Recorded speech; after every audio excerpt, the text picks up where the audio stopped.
भक्ति का अर्थ यही है।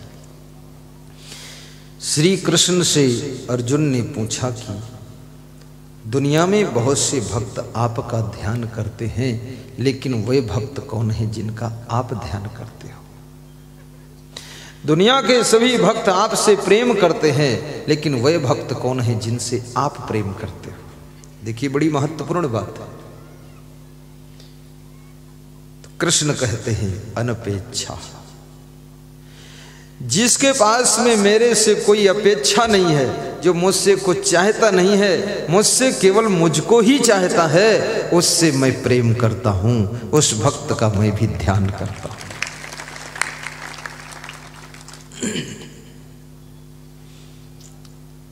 एक राजा था, उसके कोई संतान नहीं थी।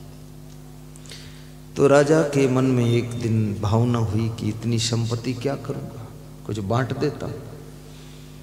अपनी रानी से पूछा कि बुढ़ापा आ गया, कोई बच्चे तो है नहीं, तो बांट देता हूं। छोटे राज्य का राजा था, तो उसने ऐलान कर दिया। रानी ने कहा बांट दो। ऐलान कर दिया कि हमारे राज्य के लोग जो आएगा और जिस सामान को छू लेगा वो एक सामान उसी का हो जाएगा। तो लोग क्रमशः आते गए, छूते गए, उनके फोटो खींचते गए, नाम लिखते गए और सामान लेते गए। जो सामान छू ले, किसी ने बक्सा छू लिया, किसी ने कुर्सी छुआ, एक सामान छूना था। और किसी ने टेबल छुआ, किसी ने थाली छुआ, कुछ छुआ, सब ले लिया। एक लड़का अपने बाप से बोला, 8 साल की उम्र का लड़का बोला, पिताजी मैं भी चलूंगा, मैं भी कुछ छूऊंगा वहां। तो इसके पिता ने कहा, तू इतनी भीड़ में रौंद जाएगा, वहां तुझे कहाँ घुसने का जगह मिलेगा। बोले मैं तुम्हारे कंधे पे बैठ जाऊंगा, क्यों रौंदूंगा। तो उसका पिता उसको लेकर आया, बोले चलो। वहां भीड़ बहुत थी, धीरे धीरे भीड़ खत्म होती गई, खत्म होती गई। शाम को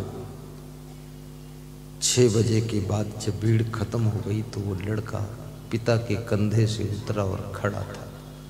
उसके पिता ने भी दौड़ करके साइकिल छू लिया, तो उसको साइकिल मिल गई। उस लड़के ने कुछ नहीं छुआ।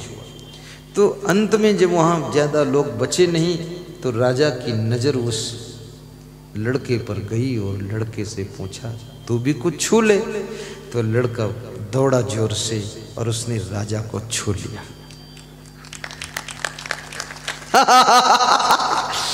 राजा को छू लिया और कहा कि मैंने आपको छुआ है, अब आप हमारे हो गए, हम तुम्हारे हो गए। राजा ने उसे गोद में बिठा लिया। बोले जब तूने मुझे छू लिया, मैं तेरा हो गया, अब जो शेष संपत्ति बची है वो सब तेरी हो गई है। कृष्ण भगवान कहते हैं कि जो हमसे कुछ भी इच्छा नहीं रखता है, उसका मैं ध्यान करता हूं, उससे मैं प्रेम करता हूं। ये भगवान के मंदिर में भिखारी बन करके मत खड़े हो, झूठ मूठ मंत्र मंत्र मत बोला करो, बुदुर बुदुर करते रहते हो। तुम्हें माता च पिता तुम्हें, और अंदर अंदर भगवान से मांगते रहते हो, ये दे दो वो दे दो। जो देना है वो तो जानते हैं तुम्हें क्या चाहिए, वो दे देंगे। आप वहां मांगते क्यों? बोलो मत, बिना मांगे सब मिल जाएगा। आप तो पात्र बनो, बस सब बन जाएगा। श्रद्धा पैदा करो। अनपेक्षा। कृष्ण कहते हैं शुचि दक्षा, और जो पवित्र रहते हैं। बड़ी समझने की बात है। भक्ति की वास्तविकता को बहुत से लोग जानते ही नहीं है, बड़ी समस्या। डंडा लेकर के गाड़ियां पीटते हैं और लाल कपड़ा खोपड़ी में बांध लेते हैं, मस्जिद में जाकर अल्लाह इल्लल्लाह करते हैं, फिर बाहर आकर हड्डी मांस खाकर उगलदा करते हैं। ये सब भक्ति नहीं है। असली भक्ति शुचि, शुचि माने पवित्रता। पवित्रता यानी खान पान में पवित्रता, रहन सहन में पवित्रता, वाणी में पवित्रता, कर्मों में पवित्रता, चरित्र में पवित्रता, घर में शुद्धता, पवित्रता। जिसमें शुद्धता है, पवित्रता है, शुचि है, कृष्ण कहते हैं उसको मैं प्रेम करता हूं और उसका मैं ध्यान करता हूं। ये गंदगी लगाकर घूम रहे हो और कहते हो कृष्ण मिल जाएंगे, अरे वो बैठे होंगे तो चुपके से भाग जाएंगे, तुमको मिलने वाले नहीं। भगवान पवित्रता का ही दूसरा रूप है, इसलिए पवित्र रहो, शुद्ध कपड़े पहनो, अपने घर के सामान को भी शुद्ध पवित्र रखो,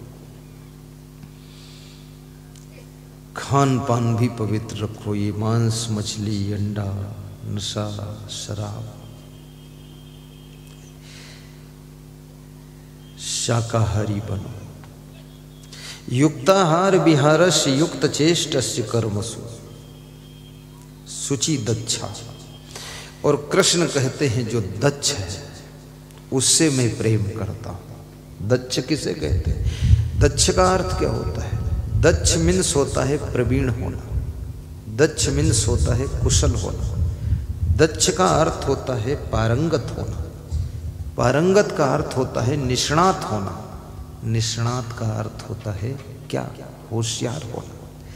कृष्ण कहते हैं जो कुशल है, पारंगत है, प्रवीण है, होशियार है, निष्णात है, जो बुद्धिमान है और सही ढंग से काम करता है, उससे मैं प्रेम करता हूं, उसका मैं ध्यान रखता हूं। मूर्खता का काम करने वाले लोग उल्लुल जुल्लुल, अलवा जलवा, गड़बड़ झड़बड़, कृष्ण कहते उस दुष्ट से दूर रहते।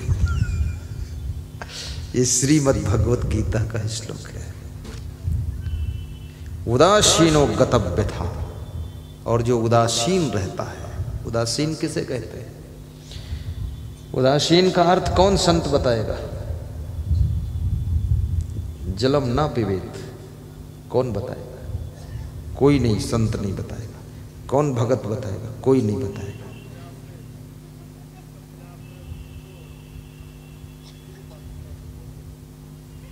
तुम्हारा अर्थ गलत है, तुम अपनी इज्जत बचा के बैठा करो, ये विषय अलग है। उदासीन का अर्थ होता है जो पक्षपात रहित है, जो निष्पक्ष है, बड़ी बहू छोटी बहू किसी का पक्ष नहीं, जो सबके लिए स्वच्छ है और जिसके पास अंतःकरण निष्पक्ष है, वो उदासीन कहा जाता है। ऐसे व्यक्ति से मैं प्रेम करता हूं, उसका ध्यान करता हूं। जानकारी बिना डिस्टर्ब मत करना। कैसे बोल? इतने लोग बैठे, कोई नहीं बोला। अरे जानकारी हो तो भी नहीं बोलना चाहिए। तो गुरुजी मजे के लिए पूछ लेते। यहाँ कोई क्लास थोड़े है, यहाँ सबसे पूछूंगा तो प्रवचन ही बंद हो जाएगा। कोई उल्लुल जुल्लुल बता देगा उदासीनता माने होता है भैंस, अब उसका लफड़ा कौन सुने? हाँ, ये तो मैं इसे कह देता हूँ। बाकी आपसे हमें क्वेश्चन नहीं पूछना। क्यों? क्योंकि आप क्वेश्चन का उत्तर देने यहाँ नहीं आए हो। आप तो गुरु की अमूल्य अमृत वाणी सुनने आए हो। आपको यह प्रश्नोत्तरी का सवाल ही नहीं, प्रेम से सुनकर जाना है। उदासीनो गतव्य था। और कृष्ण कहते हैं जो दुख के आने पर, व्यथा माने दुख, कष्ट, कष्ट के आने पर भी जो दुखी नहीं होता है, दुख में भी जो दुखी ना हो, उस भक्त से मैं प्रेम करता हूं, उसका मैं ध्यान करता हूं। इसलिए कितने लोग बहुत भक्ति भजन करते हैं, उनके घर में कोई मर जाता है तो बहुत दुखी हो जाते हैं, पागल बन के घूमते हैं। छत्तीसगढ़ में एक भक्त था, भक्ति तो बहुत करता था, उसकी पत्नी मर गई तो 7 साल से वो आधा पागल घूम रहा है। मुझे मिलता है तो लार टपकाता रहता है। और टीचर भी था, प्रिंसिपल भी था। तो मैंने एक दिन उसको बुलाया, मैंने कहा यहाँ बैठो। हमने कहा दुनिया के सभी लोगों की पत्नी मर चुकी है और जो बची है वो भी मर जाएगी, और सबके पति मर गए, बाप मर गए, सब हो गया, तो तुम्हारी पत्नी क्या कोई स्पेशल कंपनी की थी जो अमर रहेगी? फालतू मुंह फैलाता, लार टपकाता है, प्रिंसिपल बना घूमता बुद्धू कहीं का। इतना प्रवचन सुना, जरा भी ज्ञान नहीं। तो थोड़ा मुस्कराया। हमने कहा ये फोहड़ काम मत कर, बेइज्जती कराता घूमता, टेंशन में लकवा अटैक भी हो गया। अरे पत्नी मरी है, तू पहले मर जाता तो? ये मृत्यु लोक है, यहाँ तो मरने के लिए ही पैदा हुई है, मरने के लिए ही जी रहे हैं। हर रोज मौत की तरफ बढ़ रहे हैं, हर क्षण मृत्यु की तरफ हमारा जीवन जा रहा है। हर क्षण मर रहे हैं, हर रोज मर रहे हैं। जिस दिन से पैदा हुए उसी दिन से मर रहे। 100 साल की उम्र थी, 10 साल जी चुके हो, तो 100 साल में 10 साल कम हो गए कि नहीं हुई? 10 साल कम हो गए, तो 100 साल में 10 साल खर्च हो गए। 100 साल में 10 साल तुम जी चुके हो, या कहो 10 साल मर चुके हो। जी चुके कहो चाहे मर चुके कहो, कम हो गए 10 साल, तो कम हो गए 10 साल मर गए। अब 90 साल और मरना बाकी, तो चाहे कहो कि 90 साल जीना बाकी है, 90 साल मरना बाकी है, दोनों बात एक ही है। 90 साल बाद मरोगे तुम लेकिन मरने को कौन कहे? क्योंकि मौत के नाम से रोया कांपता है, तो लोग कहते हैं 90 साल तक और जीऊंगा। अब ये कहो ना कि 90 साल बाद मरूंगा, तो ये कहने की हिम्मत नहीं, तो बताते 90 साल और जीऊंगा। हम रोज मर रहे हैं। ये पत्नी की मृत्यु, पति की मृत्यु, पुत्र की मृत्यु, किसी के पास में मृत्यु का रजिस्टर नहीं है। जिसको मरना है उसको भी ज्ञान नहीं मैं कब मरूंगा, और कोई ज्योतिषी को भी पता नहीं कौन कब मरेगा। ये तो सब ज्योतिष जो है आइडियालॉजी है, अनुमान शास्त्र है, आइडिया से बताया जाता है। और कोई मंत्र ऐसा नहीं जो तुमको अमर कर सके। वो मृत्युंजय मंत्र, जिन्होंने मृत्युंजय मंत्र की रचना किया है वो भी मर गए, और जिन्होंने मृत्युंजय मंत्र जपा है वो भी मर गए, और जिनके लिए जपा गया वो भी मर गए, और जिन्होंने जपवाया वो भी मर गए, और जिन्होंने मृत्युंजय मंत्र प्रकाशन केंद्र में छापा था वो सब मर गए। अब फालतू लफड़ा खाम खा ओम हीम होम ही करते रहो मैं तो कोई ये फालतू काम नहीं करता। ये तो सृष्टि का नियम है, कुदरत का नियम है, प्रकृति का रूल्स है। उस रूल्स को कोई शब्दों का मंत्र उल्लंघन नहीं कर सकता है। उस रूल के अंतर्गत राम और कृष्ण और सीता और लक्ष्मण, कौरव और पांडव सबको गुजरना पड़ा, उस नियम को स्वीकार करना पड़ा। तो उसके लिए हम क्यों बवाल बनाए? हंसते हंसते स्वीकार कीजिए, रोते रोते जन्म हुआ है, कम से कम तो हंसते हंसते मर तो सको। और हंसते हंसते तुम क्या मरोगे? तुम दूसरे के मरने से ही चिल्ला रहे हो, पो पो रो रहे हो, तो तुम अपनी मौत में तो तुम्हारी दुर्दशा हो जाएगी। हाँ। मरना तो एक बार है, क्यों मौत से डरे, क्यों मौत से डरे। मरना तो एक बार है, क्यों मौत से डरे। धमकी चाहे जो दीजिए पर रंच ना टरे, पर रंच ना टरे। मरना तो एक बार है, क्यों मौत से डरे, क्यों मौत से डरे। मरने के बाद भी वह लोग जिंदा हैं जिनकी याद की जाती है, सम्मान के साथ जिनको याद किया जाता है, वे मरने के बाद भी जिंदा है। और जीवित रहते हुए भी जिनको कोई याद नहीं करता है, वे जिंदा में ही मुर्दा है, जिंदा में ही मुर्दा है, मरे हुए डेड बॉडी। कुछ ऐसे काम करो, मरने के लिए डरो मत, और मरने के लिए प्रयास भी मत करो। कितने लोग आत्महत्या करते हैं, रस्सी बांधकर फांसी लटकाते हैं, उसमें मर जाते हैं। कितने लोग जहर खाकर मरते, कितने रेलवे लाइन पर कट जाते हैं, कितने कुआं में कूद जाते हैं। ये सब गलत काम है। आत्महत्या महापाप है। कितनी स्त्रियां इसलिए मर जाती हैं कि पति को दिखा दूंगी, इसलिए जहर खा लूंगी, देख लो तुम हमें। ये सब नाटक मत करो। क्रोध को मारो, लोभ को मारो, अहंकार को मारो, खुद को मत मारो, न दूसरे को मारो। तुम्हारे अंदर जो दुश्मन राक्षस काम, क्रोध, लोभ, मोह भरे हुए हैं, इनको ज्ञान की तलवार से मार डालो तो आपको आत्महत्या की जरूरत नहीं है, बवाल करने की जरूरत नहीं, हंसते हंसते जिंदगी जियो। ये जितने आत्महत्या करते हैं ये सब मेहरकुल्ला लोग हैं। मेहरकुल्ला समझते हो? ये सब चरित्रहीन भ्रष्ट लोग हैं, दुष्ट लोग हैं, कुकर्म करते हैं और फिर जहर खाकर मर जाते हैं, फिर गले में रस्सी बांध के लटक जाते हैं। तो क्या तुम मर जाओगे तो कोई धन्यवाद देगा? सब यही कहेंगे दुष्ट मर गया तो अच्छा है, और फूंक देंगे लाश तुम्हारी, और क्या कहीं वहां तुम्हें चंदन की लकड़ी मंगाएंगे। मर गए, कुकर्म कर गए, उसके बाद मर गए। मर जाओ, क्या फर्क पड़ता है? क्यों मरते हो? क्यों कुकर्म करते हो? क्यों गलत काम करते हो? इतना क्रोध क्यों है कि अपने को मार डालते हो? गम नहीं खा सकते हो, सह नहीं सकते हो, समता नहीं ले सकते हो, छोटे नहीं बन सकते हो, इतनी गुस्सा क्यों करते हो? आज मेरे पास फोन है, एक आदमी रो रहा था फोन में, मध्य प्रदेश का ही फोन था, उधर हरदा जिले का। तो हमने कहा क्यों रोते हो?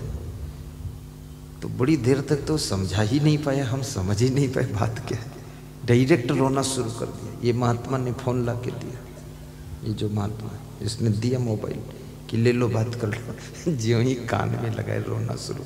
तो हमने कहा क्या हुआ, पहले बताओ तो मैटर क्या है, उसके बाद रो। तो बोला कि मेरी पत्नी मायके चली गई। तो हमने कहा तो बहुत अच्छा हुआ। मैंने कही तो बहुत अच्छा हुआ, अपन खर्चा भी कम होगा, रहने दो उधर। बोला आप कहती है अभी नहीं आऊंगी। तो हमने कहा ये तो उससे अच्छा हुआ, अकेले साधना करो। तो बोला कि लड़कों को भी ले गई है, उनकी पढ़ाई और एग्जाम सब चौपट हो जाएगा। हमने कहा लड़के दोनों के साझे में हैं कि तुम्हारे अकेले हैं? बोले साझे में। तो हमने कहा उसको टेंशन नहीं तो तुम्हें क्यों टेंशन है? तुम्हारे पेट से पैदा हुई है कि उसके पेट से? बोले उसके पेट से। तो हमने तो उसका हिस्सा ज्यादा है, ले जाने दो उसको, तुम्हारे पेट हम तो पैदा करने का दम ही नहीं, छोड़ो लफड़ा। तो मैं इस तरह बात किया तो हंसने लगा, थोड़ा हंसा।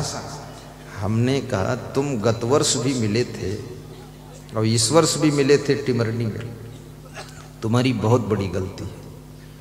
तुम गत वर्ष भी डिप्रेशन में थे और इस साल भी आए थे डिप्रेशन में थे।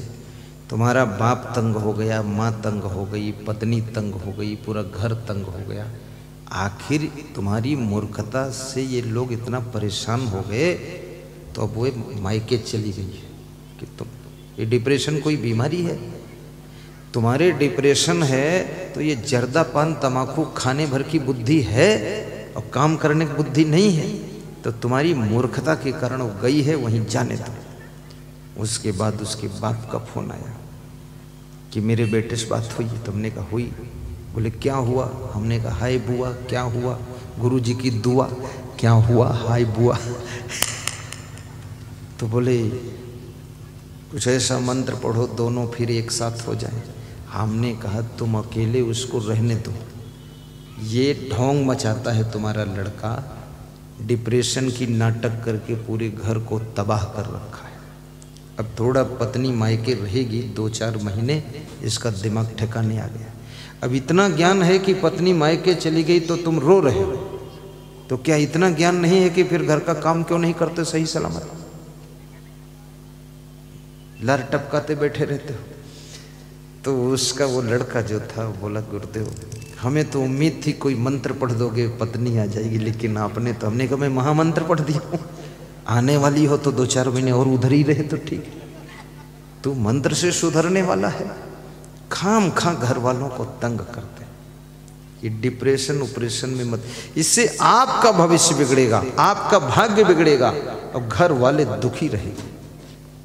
योग्य बनिए, हंस करके रहिए, अपने माता पिता के सामने जाइए, थोड़ा हंस करके बात कीजिए, उनका दिल भर जाएगा। वाइफ के पास जाइए, हंस करके बोलिए, उसका भी मन खुश हो जाएगा। पति से बात करो, मुस्कुरा कर बात करो। लेकिन 1-2 साल तो स्त्रियां अपने पति से मुस्कुरा कर बात करती है, उसके बाद वो भी टेंशन में रहती है।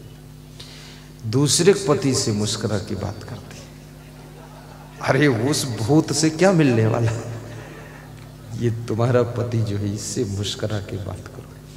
पुरुषों को भी मैं देखता हूँ अपनी पत्नी से झुंझलाते हैं, उलझते हैं, दूसरे पत्नी से ऐसे बात करते जैसे इंद्रलोक के देवता है। ये सब क्या बना रहे तुम नाटक। अपनी वाइफ से सबसे मधुरता से बात करो, भाइयों से प्रेम से बोलो, देवरानी जेठानी भी आपस में प्रेम से बातचीत करो।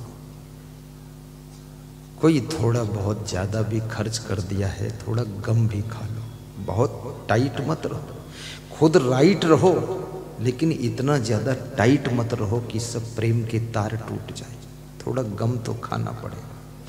भगवान श्री राम ने क्या गम नहीं खाया है। लक्ष्मण ने सीता जी से कहा था कि तुम लक्ष्मण रेखा के अंदर रहना, लेकिन वो बाहर निकल गई और सीता हरण हो गया। अब भगवान अगर गुस्सा में आ जाते तो सोचते कि मैं इसको लेने ही नहीं जाऊंगा, लंकम पड़ी रहनी तो इसको क्यों रेखा लांघी, क्यों म्यों अगर मगर तगर। ये खास रिश्तों में क्यों म्यों नहीं चलता है। दूसरे की गलतियों को थोड़ा क्षमा करके, सुधार करके और उन्हीं को निभाना पड़ता है। ये भगवान